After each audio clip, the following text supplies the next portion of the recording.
kind of legit. What's up, everybody? Welcome back to Bev Boys, your one-stop shop for all your energy drink reviews and sometimes some performance talks with great guests. I'm Brian, I'm Christian.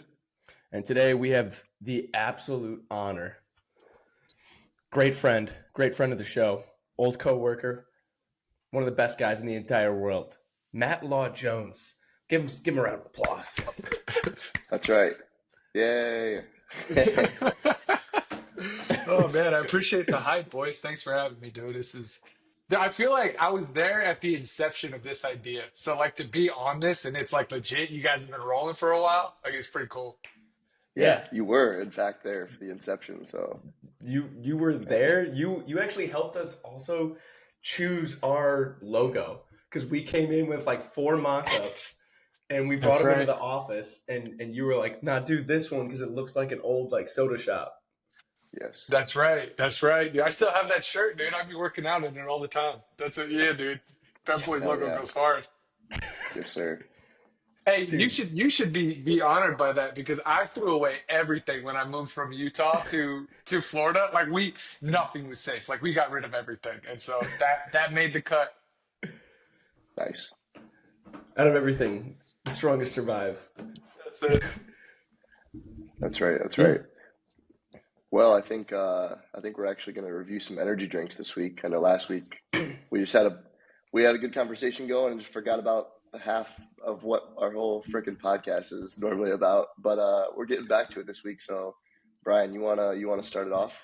Yeah, I got a brand new one this week. We actually talked about a drop of this one like 2 months ago. This was before I got into this office when I was still in a shitty one. And today I got the Monster Ultra Zero Ultra Blue Hawaiian. Ooh. Okay.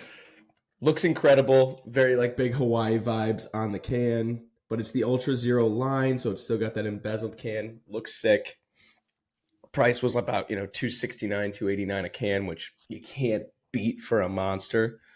Same ingredients as they always have, the 5 grams of carbohydrates, 2 of them are from erythritol, B vitamins, niacin, zero fat, 10 calories. Now I got to find it though, because each of these Monster Ultra Zeros have a different like range of caffeine. And I believe this one is 150 milligrams. So they usually range between 140 to like 170. And this one's in the 150s. So very, very enjoyable. I want to try this so bad. My mouth is watering. Yeah, I wish I could have one of those right now. What do you guys got? Well, for me, we'll start on the high note with yours and then go to kind of a poverty energy drink with mine, and then hopefully Matt can pick us back up. I got yet another sparkling iced. I've had this one before. This is the watermelon lemonade. I think I've had this one before. But yeah, man, 70 milligrams of caffeine. You guys know the deal. It's the best 70 migs in the DR. Don't at me.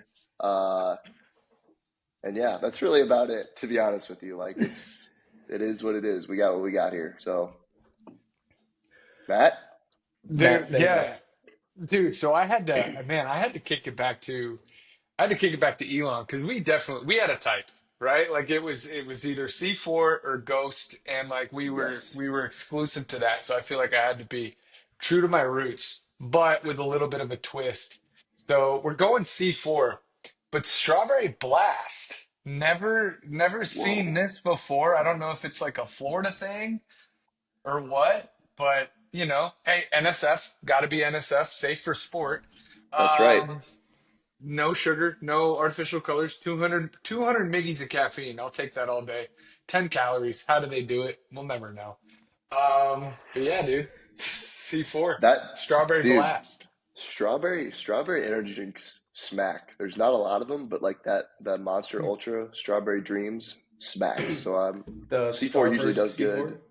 Yeah. I feel like that one's gonna be fire. I don't really know many other ones, but yeah, strawberry's underrated. Yeah. Underrated. Underserved 100%. In the market too, right? Like you got like cherry, fruit punch. It's everywhere, man. But blue raz. Everyone always does blue raz. Yeah. They don't do a strawberry. Yeah. So wait, French, do Do you not have access to like C4 stuff down there? Is No, well, I have like the C4 actual pre-workout that I took from Arizona. Like I can't buy it down here. So like if someone comes down to be like use them as a pre-workout mule, be like, hey, bring some of that C4. But yeah, this is like the main brand of energy drinks down here is the sparkling ice plus caffeine. There's this. There's one specific gas station that you can go to that has like the actual C4 in a can. They're like mm, $4.50, but I'll buy one when I go there. I don't go there very often. And then there is a couple weeks ago I saw they have these, but they're in like a taller thin can and they're 160 milligrams. So it's like an actual legit energy drink. So those are a little bit more rare too, like certain gas stations once in a while at a grocery store. But like, yeah, I'm usually on this or just coffee down here, to be honest with you. Fit Aid, they have Fit Aid. I'm not a huge fan, but it's what we Oh. got, you know. So yeah, struggling, man. For that's first world problems in a third world country. So Should we should we pop pop that our top? tops? Let's pop our tops. Let's go. oh, energy drink. Sorry. Oh, my fault. I mean, you do what you need to do, Matt. And whatever gets you in the mood to in podcast mode. Oh my god.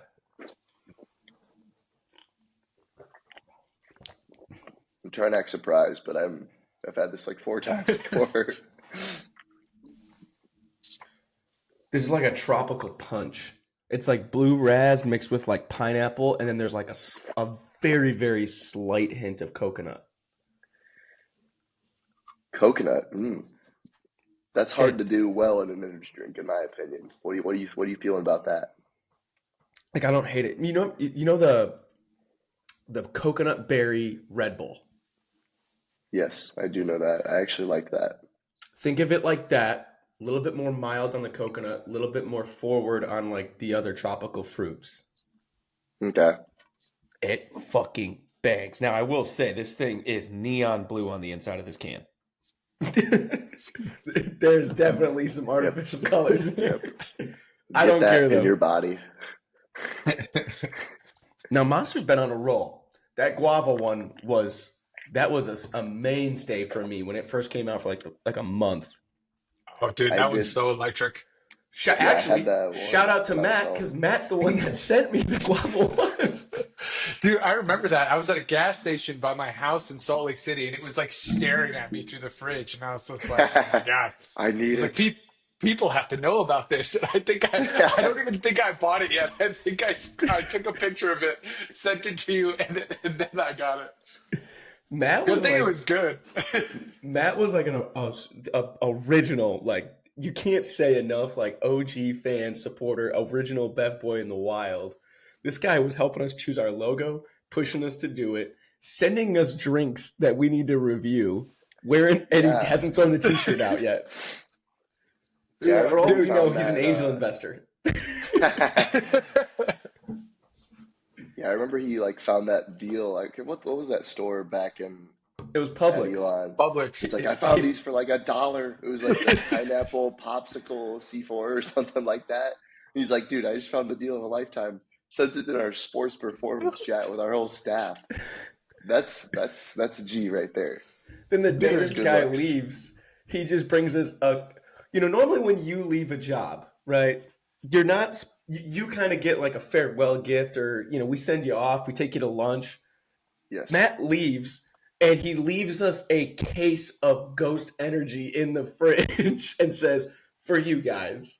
Like you're not. We're not supposed to love you that much when you leave, man. Like.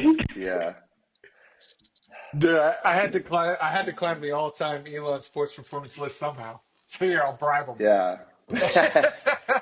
You're up on mine. Yeah, dude. Yeah, All right. I remember. I was like, we were at an away trip when I was working with Elon, and I remember sending you the strawberry mango ghost because I hadn't seen that one yet. There's a couple other. Anytime I see anything interesting, I'm like, oh, dude, I gotta hear what the You Bad Boys gotta say. you introed me to the electric limeade ghost. Mm. Yeah, that one grew on me. That one grew a lot. We haven't Yeah, reviewed that one actually. I I don't did think I've just tried that review. one actually. That sounds good. Brother, it's pretty good.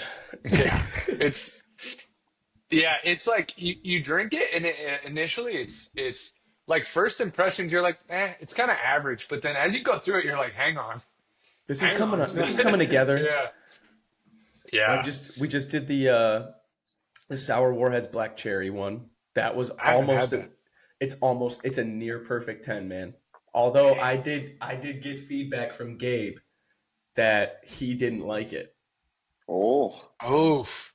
that's So it's a, interesting because I know Gabe likes the sour gummy worm from Rain, which I know Rain on a sourness scale is not on the same level as Ghost gets with their Warhead yeah. flavors, but interesting. Yeah, the rain sour gummy worm is it's It's not even more that like sour, I guess. sweet. Yeah, it's like more It's Yeah, sweet. it's like the gummy worm itself versus the little sour powder actually, on it. yes, yes, Yeah, Yeah. yes. Still yeah. tastes great. Oh yeah. No, those are Yeah, we were electric. Those we are the slammed best. those to the We Yeah. went through those we bought that Circle K out of them. Yeah, we did. Yeah. I forgot about But that. We did. We went through a little rain phase, didn't we? Yeah, yeah, that's we when had we were getting Yeah. the white the gummy. white gummy bear. Oh yeah. Hmm. I forgot about that. God, we have a problem. See, the thing is like I think rains are awesome. They taste good, and but like I don't like the 300 milligrams of caffeine because it makes me feel like I can't have a second if I need it. Okay. Exactly. You know what I So mean? And So I like to spread my caffeine intake out. Like I'm not a psycho. of course not. God, none of us yeah, here are. What are you talking about? Uh, I can quit whenever I want. exactly, 100%. Um, yeah, I agree Matt, with that. It's very like if you want to like redline your shit real quick, have a Yeah. rain. But if Yeah. you want to like a little bit even, no. Yeah. anything else? What Yeah. would be like your perfect energy drink, Matt? Like if you were gonna build one, what's like how high is the caffeine? Is it 16, 12 ounce? And what's the flavor? And who's making it? Oh, that's a good question. Oh man, you're testing my brand loyalty here, dude. I don't know. So I think like we'll start with the caffeine. I think whoever came up with the 200 milligram like benchmark like that, like they nailed it. Like that is the sweet spot. Like chef's kiss. Boom, we're right there. Because again, if you need a little pick me up later, you can grab another one. I'm not recommending that that's what you do, but like it's there. I You know am. what I mean? But yeah, like it's there. I think man, what Ghost can do with their flavors is just absolutely unreal. Like God, I don't know. So I guess I would have to go with Ghost as far as like the flavor itself. Oh man, I don't know. I'm gonna have to think on that a little bit. Let's revisit the flavor. Let's revisit the flavor because I I'm feel thinking like I about what have I one. would do too. Ryan, what would Yeah. you do? We've talked about this extensively before, but it's been a while. Yeah, We we, haven't we done it on have. air. Yeah. If I We had a Bev picked Boys signature, but what's if it your like signature? if I had a signature, I would want 200 milligrams of caffeine for sure. I want probably 2 to 300 of alpha GPC. I would demand that probably some L-carnitine in there, which would help the efficacy of the alpha GPC. Bioprine, which bioprine will increase your absorption. Three fairly like low cost ingredients that are already in some energy drinks that can improve the quality of like what you get out of it. Boom, right there. Flavoring, I'm so loyal that my top three, I think are Ghost, or no, top two, and then I have Gorilla Mind. But Yes. I'm gonna pick Ghost. Just give me an upped formula on some of the ingredients because of the flavoring aspect. Matt, you're 100% right on that. Now, what I'm gonna ask for are two different things. I want a Dr. Pepper flavor, or I want like a pineapple black cherry. Oh, Ooh. did not see that coming. Like No, a I didn't like either. like a pineapple black cherry. That would set. I feel like that would rip. That's And an it's gonna interesting like. flavor way. See, I was like, you get a little bit of tart from the black cherry, right? And then you get, Hmm. and no one does pineapple. The only people that have, the only like couple ones I've seen pineapple is the original like the gold Ultra Zero Monster. This one has a Mm. little bit of flavor into it, and then like the Killcliff Joe Rogan one, the spicy pineapple, which this is a screaming hot take. I think it tastes very good. I don't, you can't rip three of them and like just pound them because it's got that little bit of jalapeno in it, but I think pineapple's a great flavor for that. And if you do a Seafood, pre-workout. yeah. Oh yes, you're right, C4 has that C4. going. They have that really good one. That one, I forget what it was. It was like pineapple mango or something like that. But the Yes. pineapple, you could really taste it. That one was really good. I wanna be able to taste that pineapple and then like that black cherry will tie it together. Or just straight up just give me Dr. Pepper. They can't go Because wrong with that. that would rip. Yeah, for me, I think the 200 is tough to beat. The 200 is the sweet spot for It's caffeine. like it's perfect. It is perfect. 16-ounce can, obviously. Oh yeah. Can't be messing with the 12. I think I do love Ghost, but I think Gorilla Mind with the nootropic blend is just a little bit better, and their flavors are still really good. They're probably not quite as good as Ghost, just because they don't have those like legit Partnerships. collabs. But I do like the only flavor I didn't really like was that Tiger's Blood one, which Yeah. is just atrocious. I think for the flavor, I'd have to go, dude, like a Voltage Mountain Dew flavor.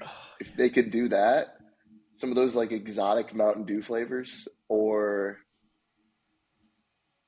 I really like, I mean, the bum root beer is electric. Like if they could I, do that with like 200 milligrams of caffeine, like root beer, like, or like a I cream was soda even. I was just thinking a cream soda. As soon as you said the Dude, root beer, I was like, that would be perfect. I can't Yeah. remember. This came up on my Explore page. There is a cream soda energy drink that is dropping or has dropped. I can't remember from what brand, but like it's out there. I'm looking it up right now. I got to. Jarvis, I'm on it.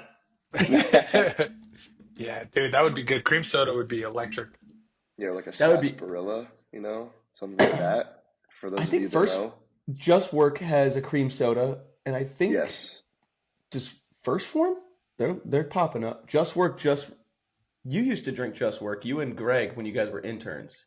yeah, bro. Greg put me on to Just Work. It was like the what was it the icy ones he was big on, and those were pretty good. The Of shark course he bite was. is not very good. Mhm. Deadlifts and Yeah, gummy bears. Never had that flavor. I would.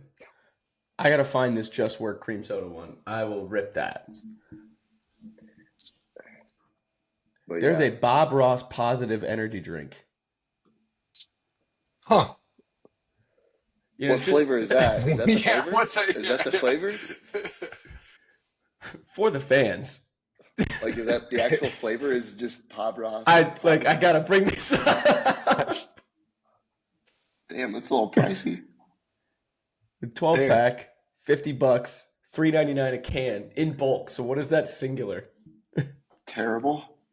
Damn. Try to find some nutrition facts or some label. I don't see anything. Yeah, I need some info. Someone, What's the some caffeine content?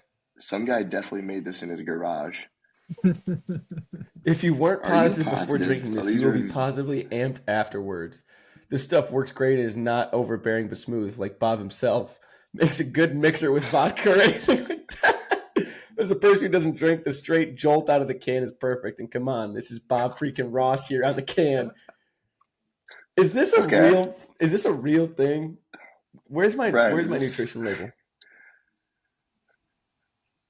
Bro, you got to buy that just to see if it like.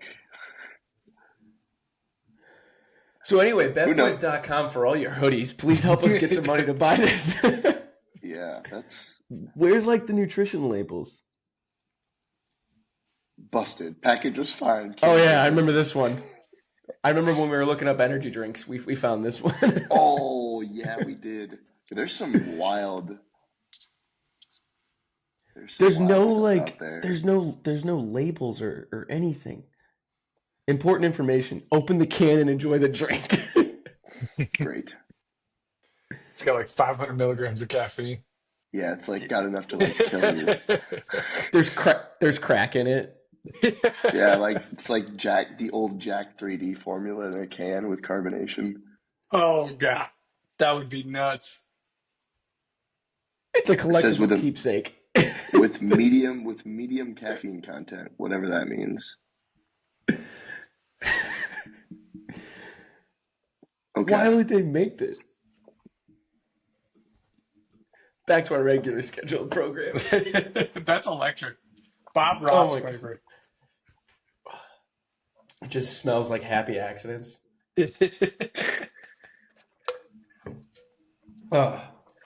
So anyway, yeah.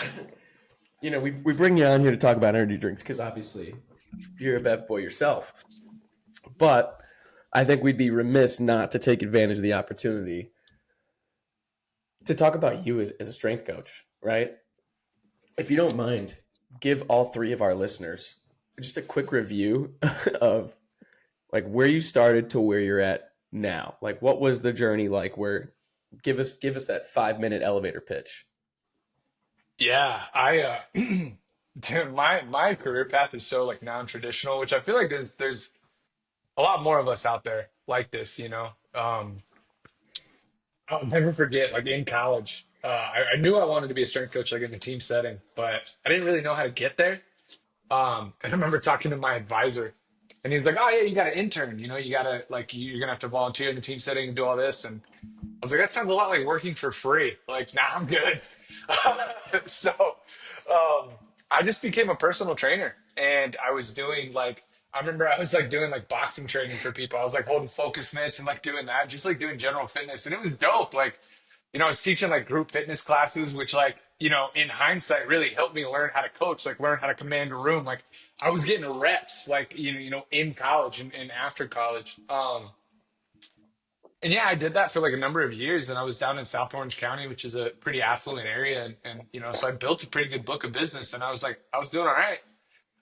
But as fate would have it, the gym that I was working for, you know, some stuff happened and it shut down. And so like I didn't have anywhere to go. And being in an expensive area, like I didn't really have the infrastructure to go private. Like I definitely didn't have the kind of money I would have needed to go private or anything like that. So UCI, University of California, Irvine was right there. And I was like, well, now that I got some money saved up, I guess I can go work for free. So that's what I did. So I went and I went and became an intern, which was dope. That's where I met a guy named Drew. He was the basketball guy there at the time, and he kind of took me under his wing, and he connected me to Zach at TCU. So when COVID happened at UCI, I went from there to TCU, and you know that's when the circus started, right? It's like there I went from TCU to Missouri State. I was there for like 10 months, 11 months. Then I got the Astros job and I was with the Astros for 3 seasons. Then that's when I decided to try college out, went back to Elon to Utah. And now I'm, you know, one of the major league guys with the Boston Red Sox. So it's just one of those things that, yeah, like when the roller coaster got going, it really got going, man. Like I feel like that's pretty common in S&C, but yeah. And I mean, don't get me wrong, we got pretty lucky to bring you in at Elon. Like, it was just like the perfect like mixture of events. Andrew had gone to Virginia, and Zach brought you up to Nick. You know, I mean, I think when we kind of had the idea that Andrew was going to be gone, and within like a couple of days, when we really found out, we found out that you were coming, and no one on the staff like had met you before. And we don't normally do a ton of like big outside hires. And, you know, that's what you kind of was you were a big outside hire. So it's kind of like a different experience. And then coming in day one, this guy's just like the most like, he comes in, he's, you know, 6 foot plus, tall, dark, and handsome. Guy's just a chill human being. I'm like, fuck. Just a chill dude. I gotta hang out with this guy. Not supposed to like you this good immediately because you're gonna leave. Yeah, vibes were electric, man. We had a good staff. It was we had a really good thing going that during my run, I guess. It was, yeah, Yeah. no, it was cool. I was really, man, like what an opportunity. And I think it was, for me, it was really difficult in that, like, I didn't know what I wanted to do at that point in my career. It was like, do I continue with the pro ball thing? And it's a difficult lifestyle. You know what I mean? Like, I love professional baseball, and it's I think they're great jobs, and I think they get a lot of hate sometimes just because they're like, ah, man, like, you don't coach, or you don't this, or you don't that. And like, I don't think any of that could be further from the truth. But like, there's a level of difficulty that comes with it, right? You got to move a lot. You're a little bit nomadic. It's different. So I wasn't sure if that was the way to go, but at the same time, I wasn't sure if I was really going to like college. But when an opportunity like Elon comes up, and you're like, okay, this is a win regardless. Like, I'm going to get to go to this place where I'm going to get to peek behind the curtain at one of the best sports performance departments in the country. You know what I mean? And at the same time, like, contribute to that, and build that, like, continue to build that legacy of Elon baseball, which I think is like the Elon baseball legacy at this point, as far as strength coaches go, is just, it's insane. It's It's insane. deep. It's deep, Yeah. and it's especially over the last 2 to 3 years. It's a fair like that team has a very impressive resume. Now, the team might say like, "Oh, we just want someone to stay for a couple of years," but like, yeah, but you're all really doing the same system with different tweaks, in a sense, because we always bring in the Dacant interns or people who have worked underneath him or worked with him in some way, shape, or form, so that the basis and the meat and potatoes never really change. They might look slightly different on the outside. Um, and that was one of two things that really jumped out at me. Like when you came to us, was your twist on the training, which you know we went from and I in a world of, hey, we're gonna keep it as simple as possible, and as simple as possible with the two people before you. To when you came in, you're like, well, I'm gonna get a little weird with it, but it's really gonna be the same thing, but on the surface level, it's gonna look a little bit different. And then now with Kel, who's now come in after you, it's that like, well, I'm gonna keep it a little weird too, but we're gonna work that simple stuff. So it's kind of weird. The second piece was one thing about you personally, as a friend and as a coach, was there was like this. There's a level of confidence that I think you had that you didn't quite reach the like arrogance that you see with some people, but there was a confidence of like a shot calling of like, maybe I'm gonna go do that because I think I can do that. I'm gonna go do that.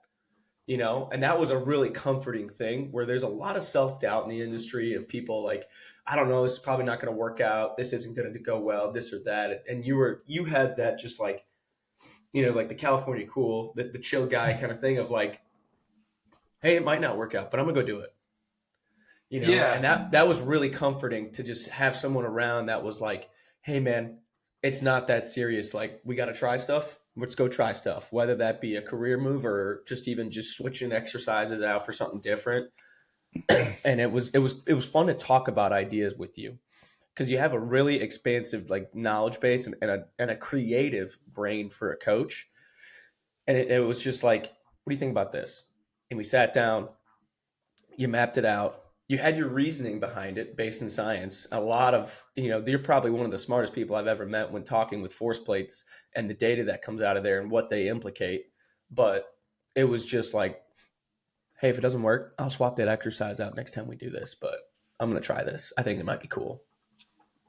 Well, thanks, man. You're freaking gassing me up here, dude. Like, I'm That's what gonna we hit do. that level of arrogance now.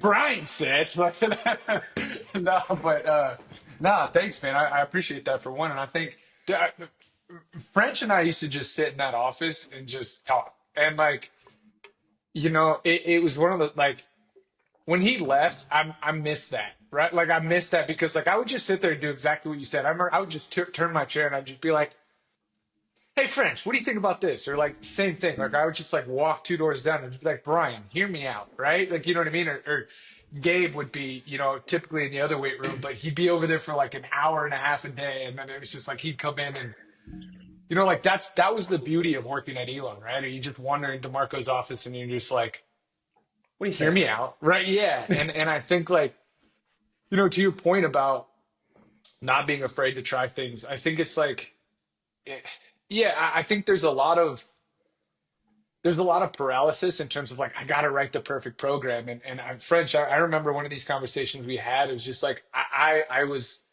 talking to him about like learning to let go of that need to be perfect and just like understanding, okay, like this is the adaptation I'm seeking for these reasons.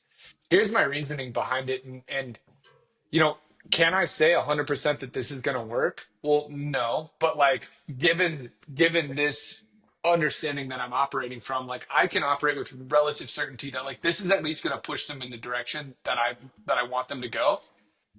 And then we're going to reassess and see, okay, did that work? And one of the coolest things is like when you objectively like look at your program and you're just like, oh, well, what happened? Not like if you stop looking at things in terms of like black and white, did this work, did this not work? It's more like, okay, well, what happened with this last training cycle?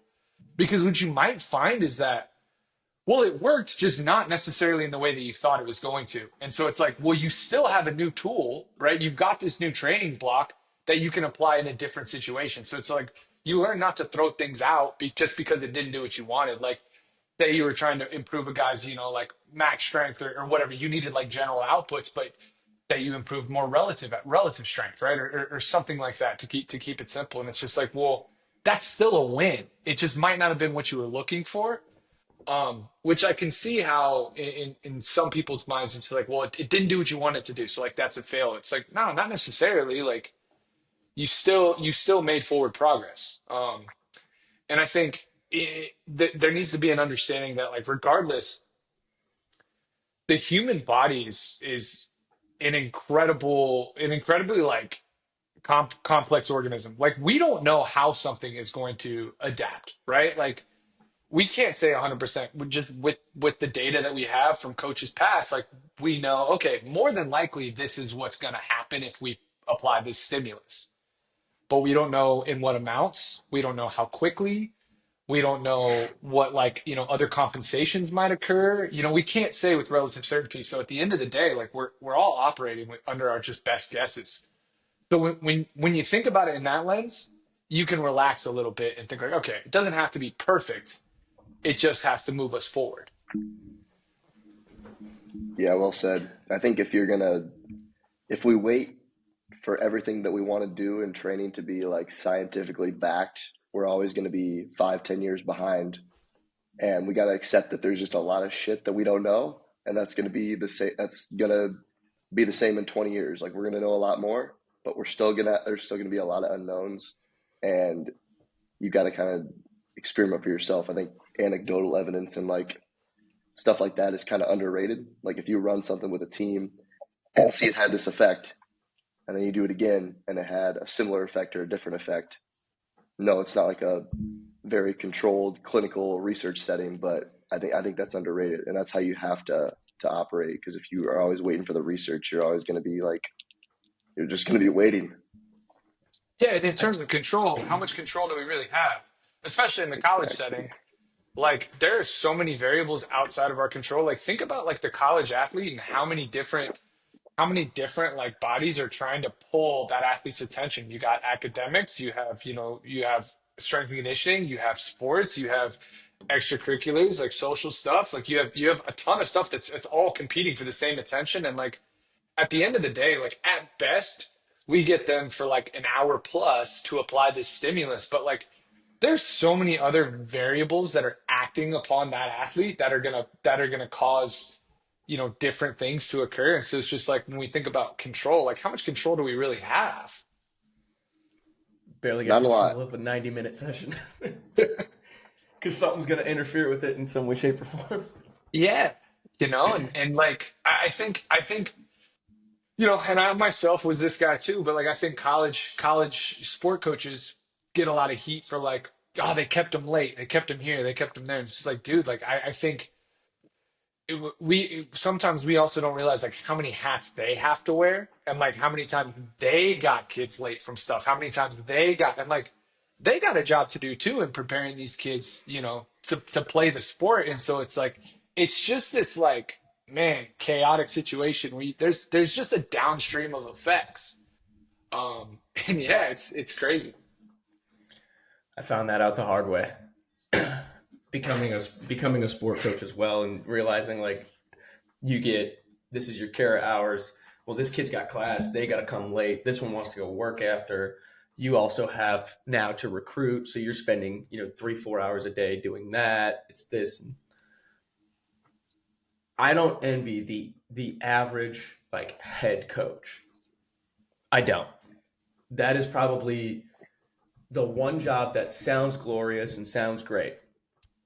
And under the hood, it's probably the most bullshit that you have to deal with. Because not only are you doing all of that, typically the head coach will also be in charge of like okaying all the operational stuff, even if they have an assistant coach who's running or like an ops guy or whoever it might be.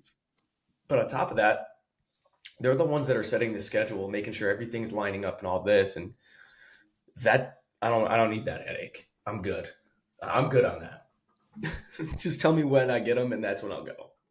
Yeah, it's there's a level of difficulty that comes with those jobs with just stuff you wouldn't even think of. You know what I mean? That stuff that you're just like, oh dang, I didn't realize you had to do that. Like, and yeah, I'm with you. I don't envy that, and I think but it was that mindset that I think allowed me to shift and have a little bit more compassion towards like the sport coaches and understanding like, okay, like they're dealing with things that like I couldn't even comprehend. So like and rather than operating from like, well, I'm not getting my athletes in time to be able to do this, I started operating from like, okay, this is what I'm getting. Like, where can we go from here? You know what I mean? That like reactive approach, I guess. And I think you saw it a lot. Like when you were building your programs, you had programs built in order of like not just, hey, this is our power block, this is our strength block, this is accessories, etc. It was built as if in like if I get 20 minutes, this is what I do. If I get 30, this is what I do. If I get 45, this is what I do. If I get my full hour, this is what I do. And it was always just like you could chip away whatever you didn't need in order to get the minimum thing that you needed to get done in that session. And yours worked like that, which was it was a different way to look at it, which I thought was neat because it's like everyone is like, well, I want to do everything and get everything done. That's a great mindset. How do you do it? What do you get done when you only get half your time without having to rewrite your entire program? So yours was like built in order to just like say, chunk that out, remove this, make sure this gets done. Well, because when we think about like what vertical integration is, right? Like vertical integration is not it's not as simple as we're doing everything.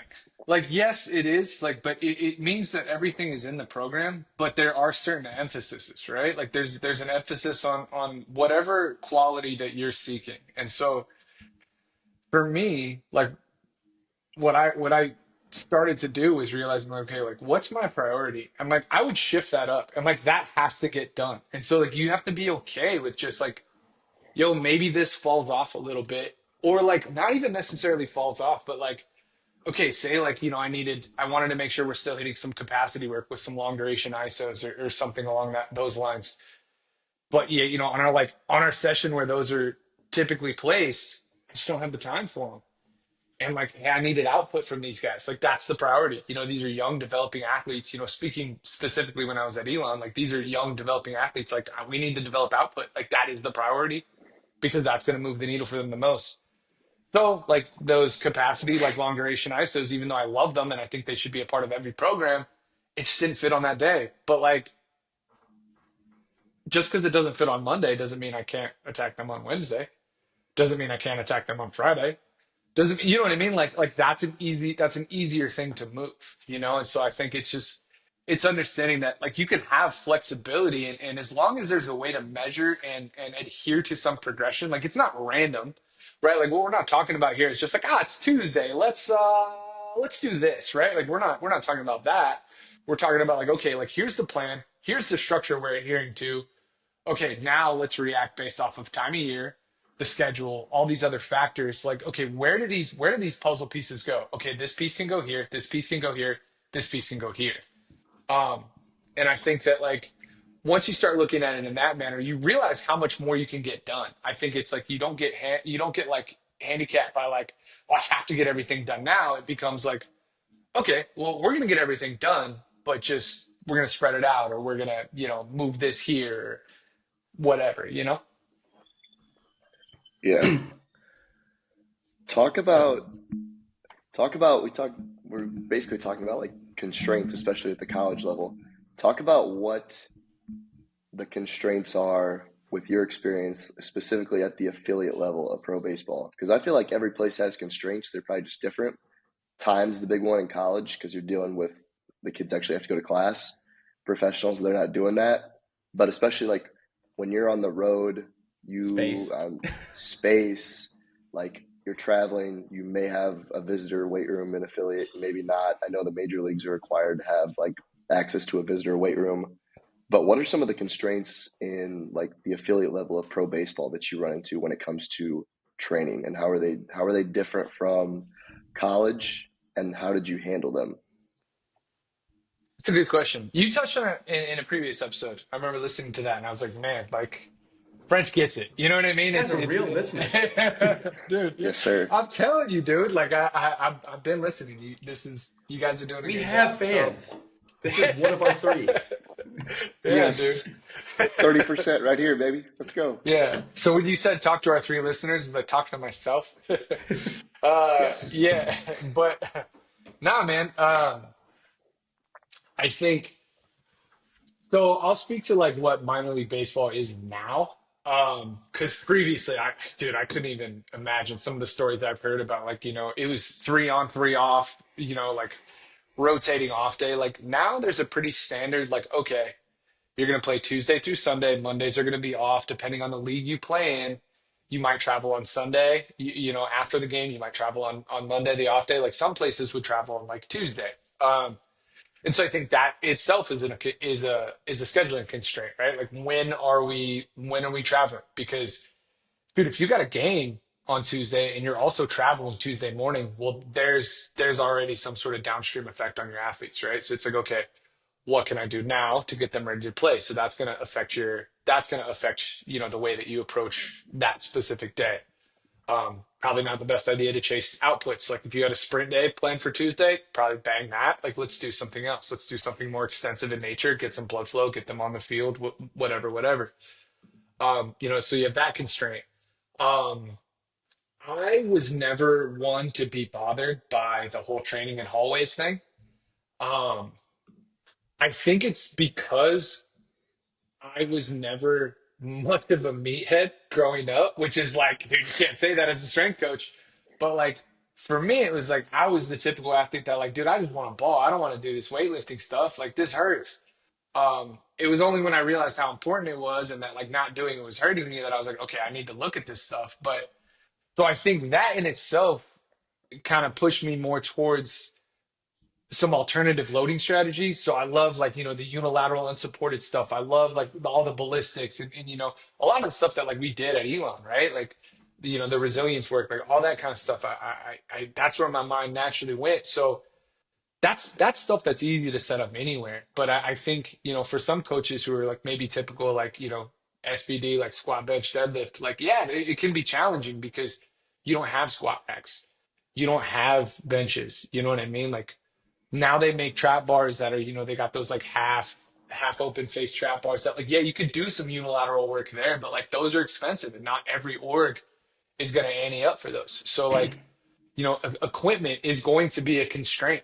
Um, I think that it's one that you can work around it. And something that was really cool, and this is what shifted my mind about pro baseball, is just like how you can't train because you're not in a weight room. And like, man, some of the best sessions I had were on concourses of stadiums at 1 o'clock in the afternoon. You know what I mean? And like, dude, some of the best like videos and photos in my phone are like of guys when I was in low A and Fayetteville. Like we were training on the concourse in Augusta. You know what I mean? And like, guys were getting after it up there, and like you had a kettlebell, a trap bar, maybe a landmine, and you're just getting creative with your stuff. So good training can occur, but let's call a spade a spade. Like that is a constraint, right? Like you're not always going to have equipment. And then even at home, I think that the fact that you're home and away, I think for me, I'm always wary of introducing too much variety, right? Because novelty and volume are going to be drivers of soreness a lot of the times, and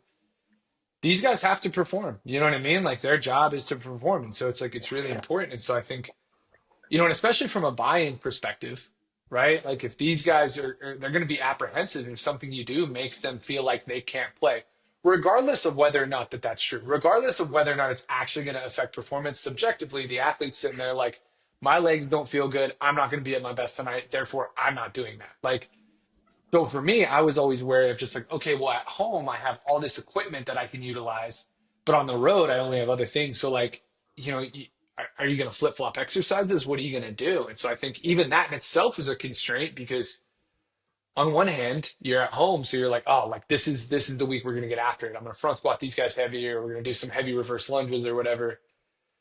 But then you get on the road and you don't have that. And then so it's like they go a week with, a week without, a week with, a week without, sometimes 2 weeks without, sometimes 2 weeks with. That was a constraint. And in terms of like, how do you overcome that?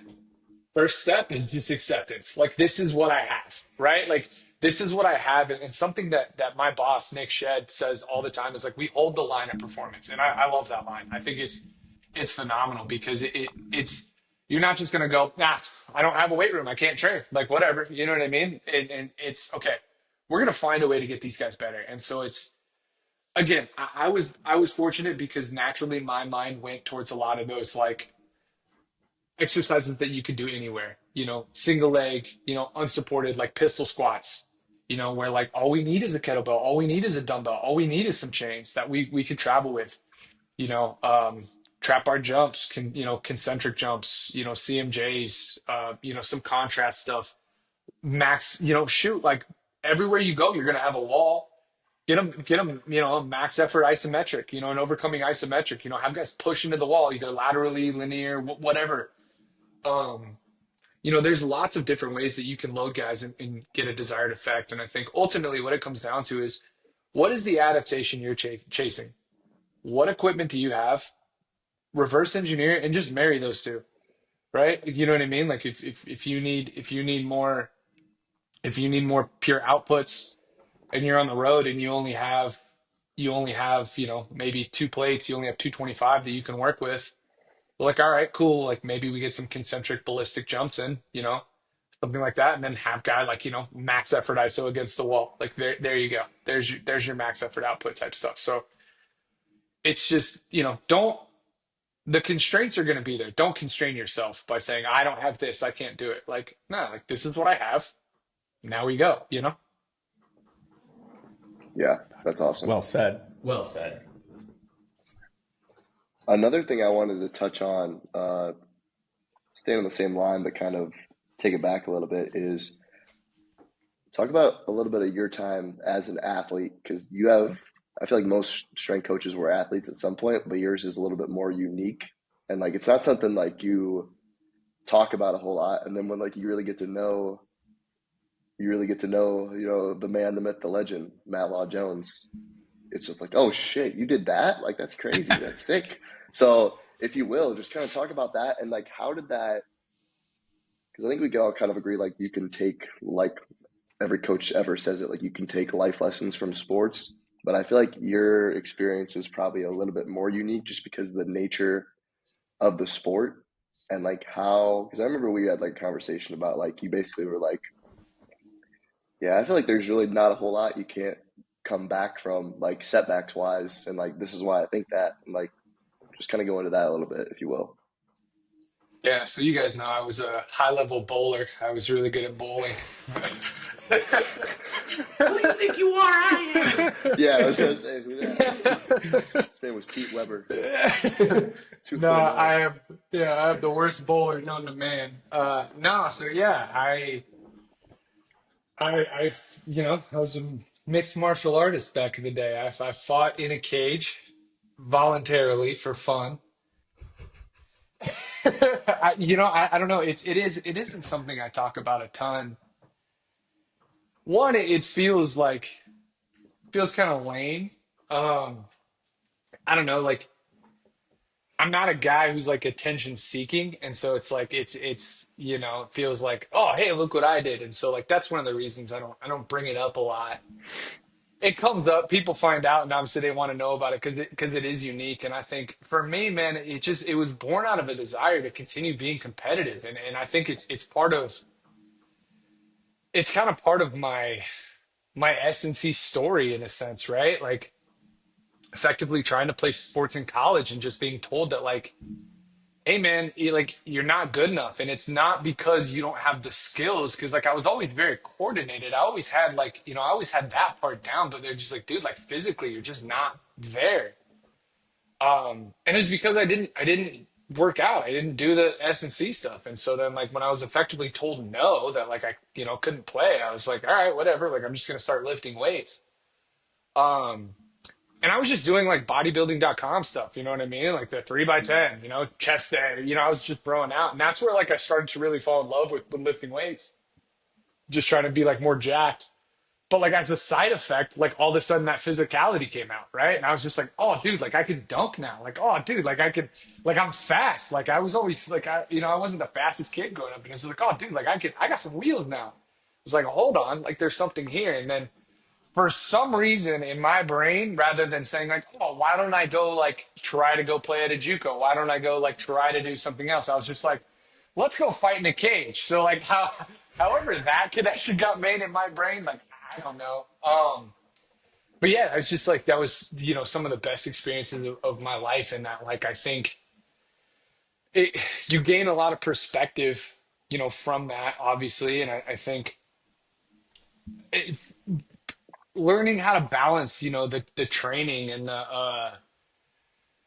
the just like the mental part of it, right? Like dude, it's a weird thing to prepare for. Like to train to go like fight somebody is such a strange thing to wrap your head around. And so like I think on that end, like, for me, I think that's where I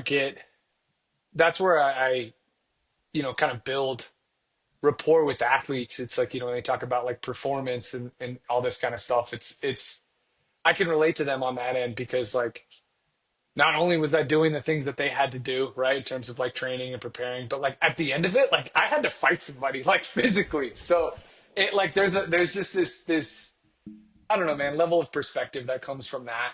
And I think I don't know, man, you really get to know yourself and like what am I capable of? And I know that's cliche and all that, but like you really do, man. You get to know like how much you can take. And I think when this comes up and people find out like that I fought and all that stuff, it's like, well, does it just feel cool knowing you could like beat anybody up? And it's just like, well, one, no, like that's not really like that's like I can't, and that's not the superpower you get. The superpower you get is really just understanding just like how much of a beating you can take, and that like it's not going to affect you. You know what I mean? Like it's one of those things where you realize like, nah, I'm gonna be okay. Like, you know what I mean? I'm not made of glass. Like, I'm gonna be okay from this thing. And so I think that when you apply that to life, to your point, French, it's like, well, yeah, man, sometimes you're gonna get knocked a few rungs or life's not going your way or whatever, but it's just like, I'm gonna be okay. Like, I'm gonna come out of this. And when you stack that enough, right? When you stack that enough, like things just you build that resilience and that like this isn't going to shake me. I'm not going to break from this because like I've come back from worse. And so I think just like from an application to life standpoint, that's was what I got from it. And yeah, it just yeah, I don't know, really unique deal. Yeah, I feel like I could run So, through a wall. That's sick. I love so that. when you were fighting, did you ever have a walkout song? Like, did you ever get to that point? Yeah, yeah, yeah, yeah. So What what was the walkout song?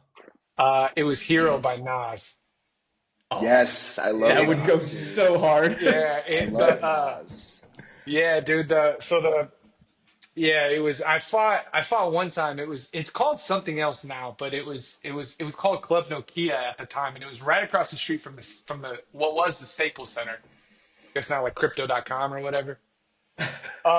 Yeah, and Yeah, like that was a really cool one. And so that was the first time I used that song. That was the first time I had gotten to walk out and I used that song and oh dude, it was electric. Like there's not like that's the one thing, man. There's people ask me a lot, you know, like what's that like? And I go back to this moment right here. Like this is like when I'm telling people what that's like I go back to this moment because the locker rooms were in the back and you know, effectively what happened is like you're in the locker room, there's like a couple other fighters in there with you and you know, like you're warming up, you're going through your stuff, you're hitting pads with your coach and all that, and like somebody comes in and she's like, all right, here we go. And you're just like, oh, okay. And they grab you and like it's like the whole time you're walking up to it, you're just like, what am I doing? This is so stupid. Like, why am I doing this? Like, why did I sign up for this? And then in this instance, what happened was they bring you into this like kind of hallway. There's like a set of double doors on one end. There's a set of double doors on the other end. And the ones you walk through, they're like open and they put you in there. And then in this instance, like they shut the other double doors behind me. So it was like pitch black. Like all you could see was the little crack in the doors in front of me. And like you could see light coming through. I was just there, like in the pitch black. And it's just like, like, what am I doing? This is so stupid. But your music hits, the doors open, and it's just like this rush of like, I don't know, man. Like it's just going. It's just here we are. Like let's go. It's that moment of just like, well, can't undo this now. So here we go. Like it teaches you to fully dive in. It just you because you got no choice. Because at the end of the day, you can't run away. Like that guy's standing in front of you, and whether you want it or not, like he's gonna try to hurt you. So like, might as well try to hurt him back. Like here we go. You know what I mean? Dude, I gotta check my pulse right now. My heart is like, you got me going right now. Yeah, that fight is still on YouTube, so you can look that one up. Ooh, I might have to watch Matt fight. Yeah, that one's on YouTube still. You know, we alluded to it a little bit earlier, and you know, one of those things is not only just the creative mind, but like the vast level of knowledge. I think specifically more so in the sports science realm, and truly correlating a metric to what it like in the realest terms a KPI, right? So taking something from a force plate like such as a CMJ, like we're looking at like the impulse that happens, and I know you and I had a couple of conversations of you like relating some things back to the stiffness in that block leg that they're going to pitch with, right? What was like the foundation for you that really like got you to dive in on the more tech side and the sports science aspect of this, of how do I find this correlation? How do I train this to get that to go up? And what does that mean? Like where did that all stem from? And like what was the reason behind that? Yeah, again, man, like I appreciate the kind words, you know, but like I'll say I got lucky, dude. I got really lucky with a lot of this stuff, and that like just the people that I was around who like gave me access to this information, and I was just, I guess, not dumb enough to not get it. Like I was able to pick up on it. Like I think about my time at TCU and how Zach just like, man, there's stuff to this day that like he's taught me that people will come to me with and be like, hey, what do you think about this? And I'm like, yeah, like I learned that like 5 years ago. And it's just because like Zach like poured that into me. And then, you know, like with the Astros, same thing. Like they were on the forefront when I was in Houston, like with this stuff. And like, you know, it's like I got a whole bunch of knowledge poured into me there. And you know, and then like going to Elon, like the same thing, like being around you guys, being around Nick, like all that, like man, like just the all the stuff that I've gained, it's just like I'll be the first to tell you, man, like I got so lucky with the places I've ended up. But to directly answer your question, I kind of pushed back at first with the force plate stuff, because it was a little bit contradictory to what I believed, right? In terms of, you know, and I can't get into too many specifics here, but like you know, I think like with what I had initially thought about training and performance, like the force plate thing kind of shattered that for me. It kind of made me like, and so initially I was just like, I don't think this is right. You know what I mean? And it was almost like too simple, too easy. Um, but I think for me, what allowed the correlation to take place, what made things click was you dive into the skill side. And I think that's the benefit of pro baseball that I think you just don't get in college because unless like, like Andrew, he's at the baseball field, he is with those guys 24/7. Like he gets this experience. But like at Elon, like like we're all in the weight room. Like we're pretty detached from what's happening on the sports side. And so like you don't necessarily get the opportunity that like in pro baseball, I'm sitting in the clubhouse and I've got the outfield guy here, I've got the hitting guy here, I've got the pitching guy here, and like we're just all talking and like they were teaching me things. And then I think one of the beautiful things about baseball is that like the sporting actions are easier to isolate because it's like speaking to the pitching side, like the pitcher is in control, he initiates, right? And so like you can really isolate what's happening in the pitch delivery, and then it's just a matter of reverse engineering that, you know what I mean? And if you have access to technology that could like show you like, okay, he's landing in this degree of knee flexion, or like this is happening or that's happening like in the delivery, it allows you to reverse engineer it. And then as far as like the sports science side, it's the same thing. It's understanding what these qualities are, right? Like what does this mean? Like we talk about like concentric impulse, or we talk about like what is that? And I think it's when you start to understand what that means, right? Like it's a change in momentum. And so then again, you when you can comprehend like what that means, you could start to like bridge that gap between like, oh, okay. So if this metric is this, then in the weight room it's this, right? And like there's not always that one to one, but really I think for anybody that wants to learn this stuff, it's you know learn the skill side, right? Like learn the skill side, like what sporting actions are occurring, because that's going to tell you the musculature involved, that's going to tell you the force vectors involved, that's going to tell you the forces that are occurring and the types of stuff that's occurring. And then you can assess someone on the force plates and just be like, okay, like what qualities are present here, right? And then really understand what those metrics are. And then when you get like all three of those, like that's how you marry it into like building your sports performance program, if that makes sense. Yeah. I mean, wow. Again, just like going in on spatial thinking, like it's not just one to one. I get X. This is what I'm going to do. Then we'll get past that step. You're thinking big picture. How does everything? And I know it's such a buzzword of like the holistic development of the athlete, but like when you talk about that buzzword, this is the original thought process of like the constraints that say that's what holistic development is. It's not Yeah. just, hey, we can manage our stress, we all play our part, but it's all these pieces in not a comp. And I've brought this up before, and um, this was something that we learned from Cam Joss of like a complex versus a complicated system. And like a complicated system is a lot of different pieces all doing their individual parts, and there's so many different things that go on. Whereas a complex system, each piece does its individual part that plays towards like the overall mission of like, for lack of a better term, that engine running. And, S&C might be the drive shaft, and, the hitting coach might be your transmission, or the pitching coach might be your pistons, but it's all working together, and everyone is like, well, how do I make it the best piece possible so that way it's more efficient on the back end. So I mean, no, that was great. Yeah, I love what you just said, because I think for me, like my evolution as a strength and conditioning coach, because I think early on, I think we were all exposed to the idea of like the silo approach, and we need to knock those silos down, right? And I was a full firm believer in that.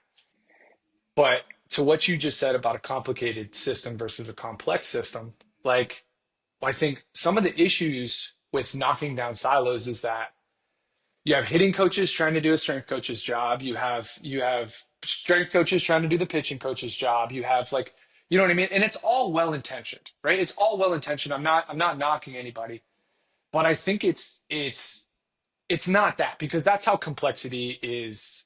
That's how like that's how things get complicated, I guess is what I'm trying to say. But when you really just understand, okay, what is the hitting coach trying to do? What is the pitching coach trying to do? What does the manager need to get done? Zoom out big, super big picture. What is the organization trying to accomplish? Okay, now you understand, well, this is my circle of influence. Okay, how can I use this to push all departments forward? Like, it's not a matter of like, if you're driving in a car, it's not a matter of like having to drive through all these lanes. It's okay, all of us are driving in this direction. And I think, yeah, there's a level of complexity there, but it's understanding that, like, okay, well, silo approach isn't what you want because you want communication across all these domains. But nonetheless, like, if the transmission is trying to do the job of, the whatever, it's not going to work, So I think that's something that's really important too, is understanding that, like, nah, like, do your job and do it at a high level, but do it in a way that's going to complement the other parts around you. Well said, brother. Yeah. Frenchie, you got anything? No, that's good stuff. I think going back just a little bit, one of the things that I've enjoyed probably probably the most since I started working with the Cubs is, and I think this just comes from being able to, probably part of it being in the professional setting and part of it just working with one sport and one sport only. There's pros and cons to working with multiple or just a single sport. When you're in college and you're working with multiple different ones, you kind of have to, you can only dive so deep into one because you can't necessarily, you don't want to neglect the others. And that's what one thing I've really liked is being able to, and I didn't even work with baseball until I worked with the Cubs, but I think it's cool to be able to actually like dive deep and into like the actual sport. And like last year it was kind of just drinking by a fire hose with all the new stuff I was exposed to. And then this year I'm really trying to make an effort to maybe kind of learn a little bit more about the skill side. Because I mean, even if if you want to, it doesn't matter what sport you're working with. If you have the ability to learn and pick up that stuff, that's like, it's almost like a needs analysis, like on steroids. Like coaches do a needs analysis, but they don't usually consult with the actual skill coaches, or they just don't have as much of the ability to. And I think like in pro baseball, from what I've experienced, like you just have that open access because you're all working for the same team and the same goal. So it's like you take the needs analysis from what your domain knows and you can combine it with the other things and like just have like a steroid induced needs analysis, and that can hopefully better help guide your training and your decisions. Yeah, I couldn't have said that any better, man. And I think the benefit to really diving in on the skill side and is that you truly understand what's happening. Because I think sometimes, like, visually, what's happening in a skill isn't actually what's happening. And so then when you like, so it's very easy when you have that disconnectedness, it's like, okay, well, I think this is happening. This is what I see. This is what I'm going to train. But like, really, in terms of like effect, you're not getting what you want. Like, you might be chasing this thing, but like you're chasing it, just like you're going 2 inches that way when you need to go that way. You know what I mean? And so it's like, it is. I think that's why it's really important. And you don't need to be an expert by any means. Like, you don't need to be a strength coach that's out there running bullpens or running cage sessions. But like, you gotta know. And it's fun because it opens up this new layer of individualization. You know what I mean? Like, you can truly individualize because, like, okay, like, this is where this guy's stuck, or that's where that guy's stuck, or this is what makes this guy really good. And I think for me, that's the fun part. In college, you have more developmental athletes where like they all kind of need a little bit of the same thing. And it's fun. It's fun to apply that stuff, and you get like, a lot of juice in the weight room, and you can't replicate that. And I think that's the joy of college. Um, but it's fun to try to put these complicated puzzle pieces together in the pro world of just like, okay, well, like, we have this guy who needs these things, you know what I mean? Or he's having this issue, like, where's the fix? And I think that's a lot of fun too. Yeah, I agree. Hell yeah. Frustrating at times, but fun nonetheless. Yeah, yeah, it'll make you want to pull your hair out. There's a reason my beard got grayer. Shoot. Well, I feel like we got to ask this last question. I feel like this could be um, something we ask to most our guests. Do you have any like hot takes on S&C or just shit? It could be about energy drinks too. Like whether it's you want to say something that you maybe disagree with the majority of people on, or like I don't know, Problem any with the last industry. words? Yeah, or like misconceptions. I know you have a vastly different view on pro baseball than I feel like I've heard anybody else talk to, and you definitely brainwashed me because I'm here now and I'm can't complain so far. So Told you, man. I was just sitting there seeping that poison in. Hey, French. Baseball's a lot of fun. Hey, French.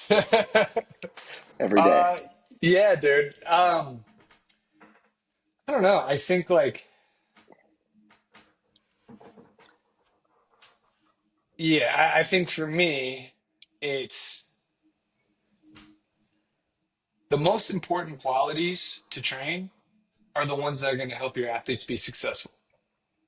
I think a lot of the times, and maybe this is just human nature, we gravitate towards one thing or another. No, like this is the answer. No, this is the answer. Like, but in the past it was strength, right? Like, oh, we're gonna get guys big and strong. And like now the pendulum has shifted more towards speed. Like, oh, we need to get guys fast. Like we need, like efficient nervous systems and all that. And like I think neither one of those things are the answer. They're both important. How important they are is determined by the sport that you're involved with.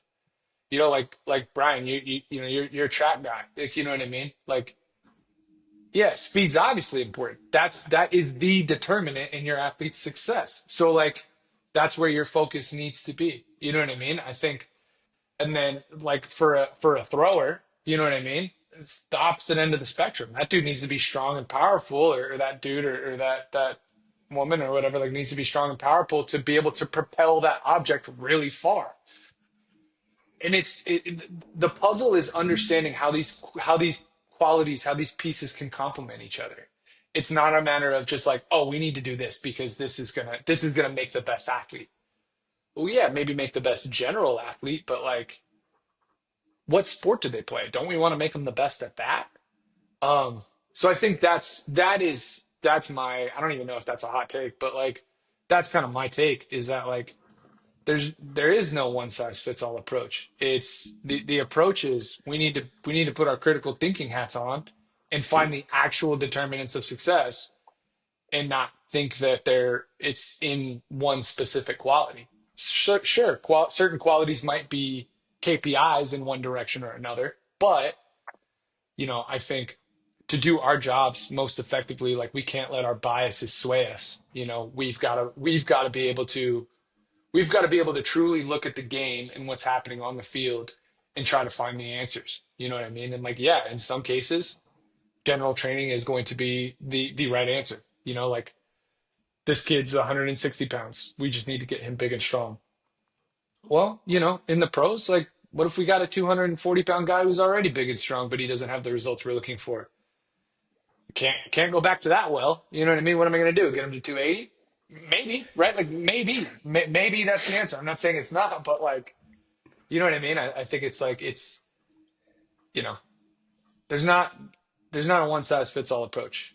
Put your critical thinking caps on and let's go to work to figure out what the answer is. Hell yeah. Mic drop, baby. Yeah. At the end of the day, dude, I don't know anything. I'm just a weights guy. I have a big mouth and I say a lot of things, and that's where these conversations come from. So I'm just a weights guy. Don't take that with a grain of salt. Yeah, that's exactly why we do this whole podcast thing. We just like to blab about stuff that may or may not be That's true, it. and hopefully we learn a thing or two along the way. That's the ultimate cop out. Like I just feel like I'll say some stuff, and if it sounds stupid, it's like, I don't know. I'm just a weights guy. Whatever. It's like when your buddy gives you 100%. advice and you give him advice, you're like, I don't know. I don't know, man. I don't know. But you gotta decide for yourself. Yeah, you gotta, I don't know, man. You do what's best for you. You do what's best Yeah, for you. you always put it back on them. Yeah, don't take my word for it. I'm just a weights guy, bro. I don't know, man. I never Exactly. pitched. Yeah. Should we get some Oh, rankings and close this thing out? Yeah, Or let's what do you get got? some ranking. let's get some rankings, and then I don't know if you've been thinking about that, what your signature flavor would be in your head, Matt. But Yeah. I'm not gonna lie, dude. In between, like, dude, what would my signature flavor be? Because I was kind of thinking that I was like, man, like a Baja Blast, like Mountain Dew flavor, but I think doesn't Mountain Dew have that? Like, Not didn't they anymore. make? Not anymore. It's gone now. So you can use that as an answer. Yeah, I that's dude, feel so like that. there's if some I legendary Mountain Dew flavors out there, if I like if I can limited edition project, ones. if I can project for Matt, I don't know what is it called like when they add like that in a drink, if they add like the artificial like that like chill like flavor, it makes it like taste colder. You know what I mean? You know what I'm talking about? Like that Oh, dude, frost. like the Gatorade Cool Blue. Yeah, yeah, yeah, like Yes. that. Like where you you know that you know what I'm talking about? Where they it's like, oh, why is this like taste colder? Yeah, I know what It's you're Whatever room saying. temperature. whatever the flavor is, like that's got to be involved for Matt. Like just I'm gonna age myself here for sure. But when I was a kid, there was this Pepsi. Pepsi had like this Pepsi Blue. oh my god, it was so good. That is what I want. That I don't even know what flavor profile that was. I couldn't. But like, if Ghost could recreate that, I'm done. Pepsi Blue, and it had like the blue was in like gothic writing, like the Notre Dame Yes. jerseys. Yes, Yeah, dude. It was like a blue raspberry, but cola. dude. Yeah, that was delicious. I feel like I've been searching for that high in my whole life. You know what I mean? Like when they discontinued that. But yeah, I don't know, dude. Like, here's a hot take. You know what really slapped was those Oreo Coke Zeros. Did you guys have those? Brian tried it. Dude, That's a you didn't Brian like screaming it? tried hot it. take. Dude, No. I loved it, dude. I got addicted to those things, man, because it was basically like the vanilla one, but it had like the hint of aftertaste of Oreo. I didn't want to like it, but I loved it, and I'm sad it's gone. Sorry, Brian. We'll agree to Dude, disagree. I, I'm looking at like Pepsi Blue right now, and I'm missing it. Yeah. Oh man. All right, let's get these rankings, huh? Yeah, dude. Matt, Let's you do want to it. go first? Yeah. So is it like a point scale, right? Yeah. Yeah, you Like, got a Yep. 0 to 10, and you go okay, off of the can look, the okay. price, the flavor, and like the ingredient profile. That's the main four factors we're looking at there. All right. I'm definitely not as versed in the ingredient profile as you guys. So, whatever it feels very generic C4 in terms of like their ingredients. I don't see anything here that I haven't seen on any other can. So, whatever you guys have rated that before, I think is we'll hold to that standard. It's got the beta alanine, it's got the caffeine, obviously. Can It's interesting. I don't know. It's got these like little four bars. I don't know like what those are. And it's got like these little swirls. It definitely intrigues me. But I'm gonna be honest. It tastes pretty much the exact same to their pink Starburst. Hmm, It's pretty much that. It's the exact. It's interesting. I there's maybe a subtle difference there in the end, but I was expecting a little bit more, and then when you taste it, you look at the can and you're just like, oh, it's basically that with a different name. So I don't know if the licensing ran out or what. Um, but with that being said, that one was good. I liked that one, and so this one's good. Like I'm gonna give it like a 7.5. Okay. Solid, does the Solid, job. solid. It's not gonna be it's never gonna be a go to, but like you walk up to a gas station, you need it. It's right there. Price, it was expensive, but I think it's just because I bought it here in Florida. It was 350 or something. I don't know. That'll do it to you. But yeah, it got me. But I think all in all, I would buy it again. All right. Perfect. You want to go first, Brian? Or do you want me to? I can rip. Let, All let, right. let me get after this thing. Can obviously looks sick. The blue iconic color. It's a little bit more royal than the original, like the blue Ultra Zero Monster, which I think this is going to end up like replacing that in the lineup. Looks sick with like the hula girls and stuff on it. 150 milligrams of caffeine, which is a little bit lower from Monster, but it definitely means you can have 3 of them in a day. So I'm okay with that. The little bit of highlights on like the tikis and like that green in there. I'm a big fan. Flavor, it's like a tropical kind of punch. Very, very good. It reminds me of like if you mix like the guava monster with like the pineapple one and the blue one. So I think it's really good. Now, this is a monster, so we have to legally read the little excerpt on the can. So Yes, I'm going to go through always. this. It's the best part. So whether you're in beast mode, vacay mode, or just chilling island style, Ultra Blue Hawaiian will fire you up to your best. Light, crisp, and super easy drinking with a tropical tiki twist. Blue Hawaiian is a killer combo of exotic Polynesian fruit flavors that are big on taste, but with zero sugar. With a full load of our world-famous Monster Energy blend, this Aloha energy will keep you going and the shakas flowing from Dawn Patrol to Last Call. I mean, what a better like excerpt to have the chill guy on with us, right? Well, that's it. Like, Yeah, I was gonna say, you put me in a can, it's that minus the oh, Polynesian flavor or whatever. I ain't got yeah, that. but just like the chill, hanging out, vibing, but with like some caffeine. Yeah, I need one of Overall, those on the beach right now. this would be great to sip on the beach, like the white sand with like that like real. You know what the color reminds me of? Like that like really blue water when you see like the pictures like Fiji or like Tulum. Mm-hmm. Mm, So I'm going to man, give this one a solid 7.8. It's very Okay. good. It's a consistent respect. driver, little low on the caffeine, but I mean, you're always going to pick this thing up whenever you're in need, and it's available everywhere now. Hell yeah. Hey Well, guys, I gotta run because I gotta go take these engagement photos. Sorry, French. I want to hear your review, but I guess I'm just gonna have to watch the episode, huh? yeah, it's Guess okay. you're going to have There's to watch. nothing special for mine, but we do appreciate you taking the time. This was a blast. We knew it was going to be. Definitely have to have you on for a part two at some point. Obviously, you're about to go through the grind that is an MLB season, but Yeah, no Have doubt. I fun, would. brother. Yeah, man. I'd love to come back. We'll do this again, man. This time if I find an energy drink that's unique, I'm not gonna send it to you. I'm just gonna text you yeah, guys. Part two. Let's go. Let's do it. Let's yes, do it. sir. All right, boys. Love you, boys. Take care. Have fun, Thanks Peace. for Matt. having me. All right, guys. I can just be a Brian now. The lonely dogs. I'll do my watermelon lemonade.